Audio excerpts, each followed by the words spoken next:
मेरे साथियों, सहयोगियों और विद्यार्थियों, हिंदी सप्ताह में मधुर मुस्कान लिए प्यारी सी नमस्ते। आज मैं लोकप्रिय विधा कहानी के साथ प्रस्तुत हूँ। आप सब जानते हैं कि कहानी सबसे अधिक प्रिय तो होती ही है, साथ ही आसान भी लगती है, और जो शिक्षा देती है वो शिक्षा तो जीवन भर हमारे काम आती है। तो इस कहानी के माध्यम से आज मैं क्या शिक्षा देने जा रही हूँ ये भी सुनिएगा। कहानी वही पुरानी है जो आप तीसरी और चौथी कक्षा में पढ़ के आए हैं, बस उसका अंदाज अलग है। तो सुनिएगा, क्योंकि इस कहानी से निश्चित ही आपका भविष्य संवरेगा। एक जंगल में एक शिकारी ने पक्षियों को पकड़ने के लिए जाल फैला रखा था। दो पक्षी जाल में फंस गए। पक्षियों ने विचार किया और एकता का प्रदर्शन करते हुए जोर लगाकर जाल समेत आसमान में उड़ चले। शिकारी उनके पीछे पीछे दौड़ने लगा। एक राहगीर ने जब यह नज़ारा देखा तो उसने शिकारी से कहा कि क्यों बेकार दौड़ रहे हो? ये पक्षी जाल लेकर उड़ गए हैं, कब तक उनके पीछे दौड़ते रहोगे? शिकारी ने कहा, मुझे उम्मीद है कि जिस एकता के बल पर ये जाल लेकर उड़े हैं वह बहुत देर तक नहीं चलेगी।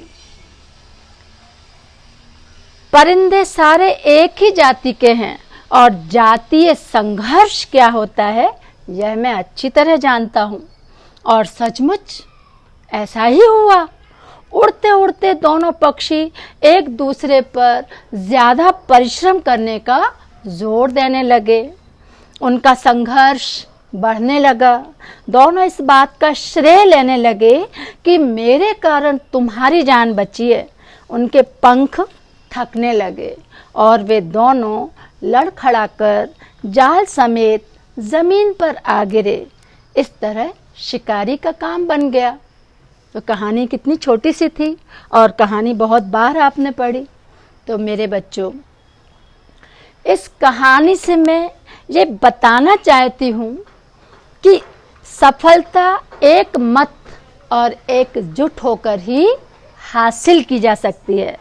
यदि हमने व्यक्तिगत श्रेय लेने की कोशिश की, किसी कार्य को करने के बाद अहंकार हमारे अंदर आ गया, तो निश्चित ही हम उस कार्य में असफल ही होंगे। इसलिए हमें एकता की ताकत को समझना चाहिए। पुराने मनीषी, विद्वान, महान आत्माओं ने इसी एकता के बल पर समाज से बुराइयों को दूर किया। इसी एकता के बल पर अपने लक्ष्य को हासिल किया, और इसी एकता के बल पर हमें भी इस समाज को आगे ले जाना है और अपने लक्ष्य को पाना है। धन्यवाद।